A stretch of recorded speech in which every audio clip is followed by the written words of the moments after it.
Hello and welcome to another Out of Spec Reviews video. Today's going to be a super exciting one because we have the brand new Kia EV6 GT line. This car is an 800 volt battery pack architecture. It's built on the eGMP platform. This one is the long range all-wheel drive, so 77 kilowatt hour roughly usable.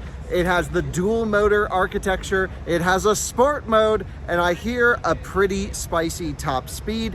Anyway, we'll find out. Let's jump in the car. We'll be joined by my friend Kris from the Kris YouTube channel, who is a Norwegian-based YouTuber testing a whole bunch of EVs. Highly recommend checking his channel out. And Alyssa will be with us as well. She's in Germany. And so let's get in the Kia EV6. We have it charged up to about 80% state of charge. Everything's nice and warm, and then we're gonna jump on the Autobahn and find a de-restricted section to hammer down.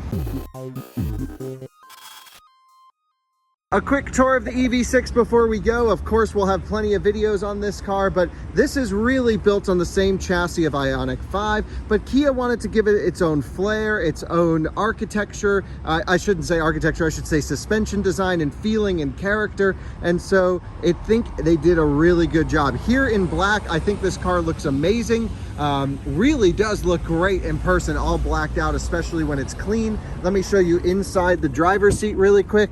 Take a look at this, really cool. This one has air-conditioned cloth seats, which is the first time I've ever experienced such a thing, and it's really, really lovely. You can see all the displays here, two 12-point-something inch displays, I think 12.3. You can see this one's the GT line, which gives you this sort of interior, the pedals. The packaging will be different for each market, so don't go off of the options on this car. It probably will be a little bit different for the US cars. We already have some shopping in the back here, but overall, plenty of room, really nice sizing of the car. I think it's a little bit big here in Europe, but for the US, I would say absolutely perfect. Here we go, power trunk lid. And yeah, see, plenty of things for my bags, for everything like this. There's also the power charge port here, 240 kilowatt DC fast charging deep into the pack. I haven't done the full test yet, but initial results are pretty impressive. On this channel, the DC charging test probably is already up by now.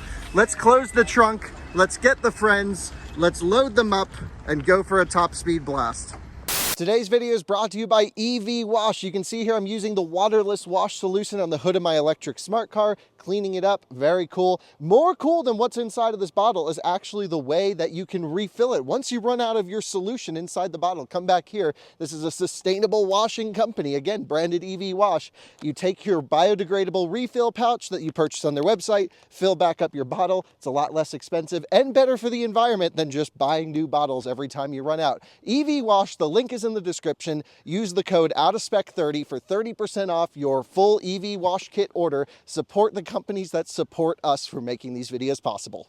You join us inside of the EV6. Here's Kris. I mentioned him in the intro. Awesome YouTube channel. You really work hard. You get some cool videos. Thanks, Kyle, but nobody I know works as hard as you. Oh yeah, no worries. And then Alyssa's in the back. And Alyssa, you have just arrived in Germany, and what do you think so far about top speed driving?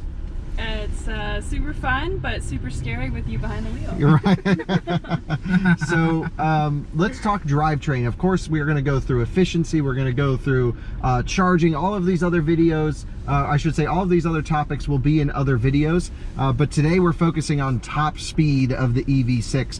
And this is not the spiciest EV6 that'll be on the market. This is the EV6 GT line.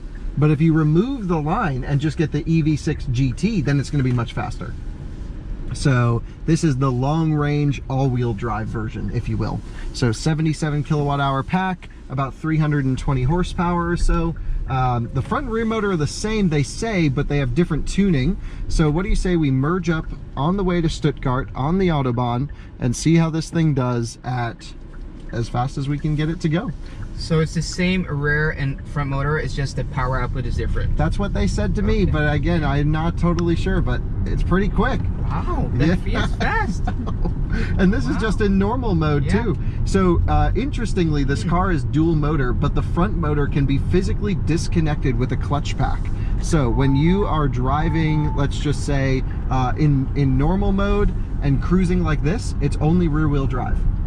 And there's a little gauge cluster I can pull up to show this. So right now you can see here on the screen, Kris, it's just rear driven. Okay, But if I put my foot down, you can see the front motor kicks in. Yeah, so that helps with efficiency, right? So when you decouple the front motor, you don't have any drag on the front drivetrain, right? Right. Kris owns an e-tron GT, and it does the exact same thing in range mode, but the opposite. It goes front wheel drive instead of rear. And this is one of the... But this goes front wheel drive instead of rear. This goes rear. Your car goes front. Your rear motor disconnects. Goes rear, Yours disconnects the back. Yeah. So the interesting thing about permanent magnet motors is you actually can never shut off the power to them. They're always generating drag or electricity. And so therefore the only way, other than using like a SRI motor or like a induction motor up front that you can turn off, is you have to physically decouple it. So that's what Kia did. Now you can feel the coupling kick back in this car actually. So what I'm gonna do is just floor it, and you're gonna feel power, and then you let me know if you feel like a little dunk, and then it goes. Power, and then it mechanical. So tell me if you can feel it. Yeah, you feel that. It's like a fraction of a second delay. It's like, almost not noticeable. No one would care, but you do feel it connect and go. But it's really good calibration. So if you didn't preempt the question, I would probably not feel it. Right. Other than maybe software delay, for drivability and refinement. Yeah, but if you want instant all the time, so that's normal mode. It switches between the two. I should say eco mode as well. It always disconnects the front motor. So here, if I floor it in eco mode, it's not nearly as fast. No. But if I go into sport mode, now it's connected all the time. Yeah. So sport mode, fully connected, and then it's just instant power. Yeah, you feel that. You feel that. And that hits it hard off the line. So I think for the Autobahn section, when it's de-restricted, we'll drive it in sport mode. Yeah. And have it all connected all the time. This car, by the way, charges at 240 kilowatts. It's crazy. That's for insane. A family car. I mean, it's impressive that your car can do 270 and Taycan can, but these are 100,000, cars. I mean, this is, I don't know what's the price of in this the US, about $40,000. Yeah, so my e-tron GT is probably almost 3 times the price as this. I would say almost 3 times the price with that spec. So this is impressive. Very impressive. And Kia and Hyundai have always been extremely transparent about where the energy is coming from. So you can see we're using 650 watts, 700 watts for the electrics. The climate system is using 700 watts, and we're using 42 watts to move the car here along the highway. If I floor it, then we're using 230 kilowatt output. I love all the data. Yeah. Let's get to a de-restricted section and see what this thing will do. We are now entering a de-restricted section of Autobahn, so let's reset our consumption calculation. Oh wait, that's this button here. There we go, reset, driver assistance off, steering off, foot to the floor. Here we go, 140, 150, 160, that's 100 miles an hour. 170 kilometers an hour. It's still pulling hard. Yeah, it's pulling. Yeah, 190, still pulling. Oh, there's the wall. So 192. Yeah, well, 192 we're just sitting at. But look, we're still shredding past everyone. Sure. I mean, it gets up to speed quick enough. Yeah. Wow. And impressively, tire noise is kept to a minimum. And that's all regen. Yeah. That's a lot of regen right there. Yeah. So if you pull the left hold, that was only you lifting off the throttle. And then I held the left paddle, and you'll see here on the screen, the regen says max. Yeah, see that? I see that. Yeah. And now it's max regen. And that's 150 plus kilowatts of regen. Wow. Oh, wow. Let's see what more. Let's see if we can do more. Let's see how much regen we can actually get out of this thing. So wide open throttle, left paddle on the brakes, 220 kilowatt regen, 226 kilowatt regen. Wow. That's insane. Yeah, that's insane. So this thing, it's pretty quiet up here too, considering it's not a luxury car. Yeah, I mean, it was like tire noise is kept at a minimum. Like there's some wind noise, but this being like a crossover, it has big wing mirrors. Yeah, that's a good point. Tall. So I mean, there's always going to be some noise, but we're cruising here at 100 miles an hour plus. Yep.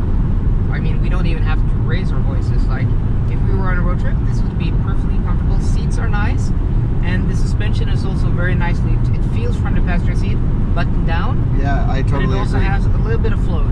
Yeah, so I would say there's a lot of room to make a sporty version of this car, right? Because especially when you are on the throttle and then you get on the braking, you can feel the nosedive a little bit. So there's a lot of room for a performance version, but for an everyday cruiser, I would say it's compliant enough, but also will handle pretty well. In the corners, we'll have to try it, of course. But man, the acceleration up to max speed is what is most impressive to me. Also, the fact that we're not thermal limiting. We've been doing a lot of full power regen, regen. And it's still producing full power here at 73% state of charge. The consumption driving like this is quite high. Yeah, sure. I mean, it is. Yeah. But remember, guys, also, like, me and Kyle, we have been driving, like, the top of the food chain EVs the past few days. Me and my e-tron GT, it's not the RS, but it's still, like, fast and engineered by Porsche. And you've been in the Taycan Cross Turismo Turbo. That's right. So we're coming from the top shelf, and then we're moving down the food chain, and this feels very impressive. Does it feel stable at speed, like in the steering? Or? Feels amazing. I could take my hands off the wheel at top speed at 190, and it would feel amazing. So I have to say the calibration is amazing. You know, look, it's an e-tron or Taycan, we're not going to lie to you, is going to be much better at speed than this car, no question. But for the price, this is way more capable than ID4 at speed. What else would compete with this? Maybe Model Y Standard, right? Would be right in this category. Yeah, and also, I don't know, Q4 e-tron, do you get, the guys have to get that in? We will get Q4 e-tron in the US, Volvo XC40 P8 Recharge is, in my opinion, of all those cars mentioned, the best driving one. I had one the same weekend. I had the Model Y Long Range, back to back, you know, the newest model. That was, you know, a Shanghai Gigafactory. That's what we get in Europe. But in my opinion, Model 3s built in China have been more solid and better put together. Better, you know, suspension compliance, and also better sound insulation. So it feels like a better product than the Fremont cars. So I'm just going by that. But the XC40 feels like a luxury car compared to that. This feels much closer from the passenger seat to something like a premium EV. Yeah, but I wouldn't say it's luxury at all. We're not even close to that. No, just in this like nice entry level. But sure, but I'm talking about like from a passenger. Like I'm not talking about interior. I'm talking about from like your feeling of the suspension. From my feeling of the suspension and the driving. Yeah, of course. I mean, this is not a premium product, of course not. Right, but it's impressive technically that it can charge so fast. It can drive so fast, and even 445 watt-hour per kilometer, shredding at full speed, keeping big accelerations. Wow, this is. And it handles the corners at max speed, just comfortably. We can do this no problem. We're doing 120 miles an hour now? Yeah, just about. Just chilling. Just chilling. Yeah, we'll just see how it goes around a corner getting on. Because now we can try some cornering and acceleration onto the highway. So, let's see how it does. Huge power off the line. Really impressive. 5 seconds 0 to 60 doesn't sound like much these days. But this thing, look at the cornering on this. Right there, the limit of grip, full power on the way out, and big acceleration. This will be interesting because we have a big hill here that we have to climb up, so let's go full throttle.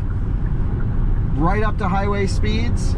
Cars are already moving out of the way for us. This isn't even the fast one, and we're just blowing right by it. This is, for being just the regular all-wheel drive one.